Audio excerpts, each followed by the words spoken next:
ध्यान रखो, यह कहानी काल्पनिक है, लेकिन इसे ऐसे लिखा गया है कि यह सच जैसी लगे। कहानी काली सड़क का साया। दिल्ली से करीब 200 किलोमीटर दूर एक छोटा सा गांव था, भैरवपुर। यह गांव जितना शांत दिखता था, उतना ही डरावना राज अपने अंदर छुपाए हुए था। गांव के बाहर एक पुरानी सड़क थी, जिसे लोग काली सड़क कहते थे। इस सड़क के बारे में गांव में एक अजीब बात मशहूर थी। जो भी रात के बाद उस सड़क पर अकेले जाता, वो कभी वापस नहीं आता। लोगों ने इसे बस अफवाह समझा, लेकिन सच कुछ और ही था। देवेंद्र का फैसला। देवेंद्र 19 साल का एक लड़का, अपने दोस्तों में सबसे बहादुर माना जाता था। उसे भूत प्रेत जैसी चीज़ों पर बिल्कुल विश्वास नहीं था। एक दिन वह अपने दोस्तों के साथ बैठा था, तभी बात निकली उस काली सड़क की। ये सब बकवास है, देवेंद्र हंसते हुए बोला। अगर इतना ही डरावना है तो आज रात मैं खुद जाकर देखता हूँ। दोस्तों ने उसे रोका। देवेंद्र, मजाक मत कर, पिछले महीने रमेश भी गया था, आज तक नहीं लौटा। लेकिन देवेंद्र नहीं माना। उसने तय कर लिया, आज रात 12 बजे वो काली सड़क पर जाएगा। अंधेरी रात की शुरुआत। रात के 11:45 बजे पूरा गांव सो चुका था। देवेंद्र अकेले अपने घर से निकला। उसके हाथ में सिर्फ एक टॉर्च थी और मोबाइल।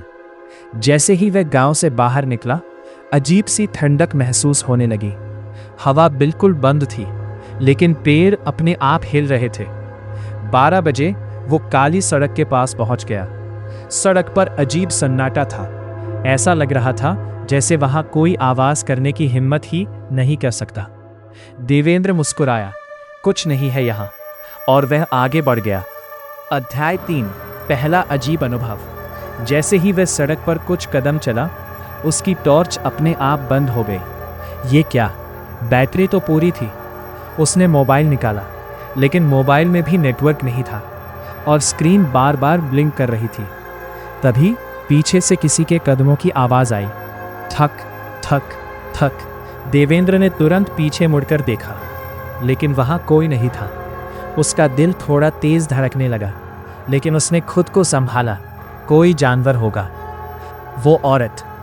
देवेंद्र आगे बढ़ ही रहा था कि अचानक उसे सड़क के बीचों बीच एक औरत खड़ी दिखाई दी। वह सफ़ेद साड़ी में थी। उसके लंबे बाल उसके चेहरे को ढक रहे थे। देवेंद्र ने आवाज़ दी, कौन हो तुम? कोई जवाब नहीं। वह औरत धीरे धीरे उसकी तरफ मुड़ी, और जैसे ही उसका चेहरा दिखा, देवेंद्र के होश उड़ गए।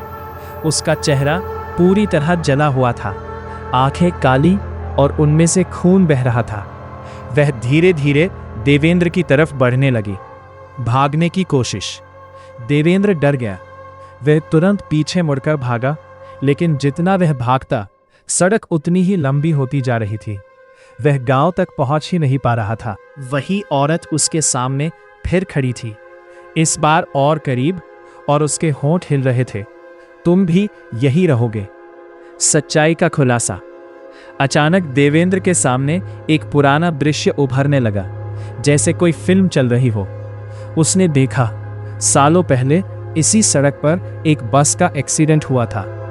बस में एक औरत थी, जिसे लोग जिंदा जलाकर मार गए थे, क्योंकि उन पर जादू टोना करने का आरोप था।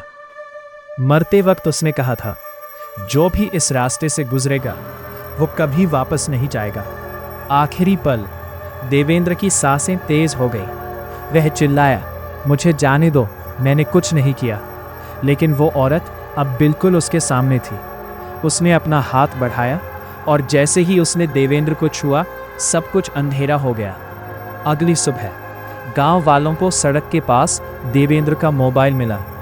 उसमें एक वीडियो रिकॉर्ड था। वीडियो में देवेंद्र भाग रहा था, और पीछे से वही औरत हंस रही थी। और वीडियो के आखिर में देवेंद्र खुद कैमरे की तरफ देखता है। उसकी आंखें पूरी काली हो चुकी थीं, और वह धीरे से बोलता है, अब मैं भी यही हूँ। अंत। लेकिन सच में अंत नहीं। आज भी भैरवपुर में लोग उस सड़क से नहीं गुजरते।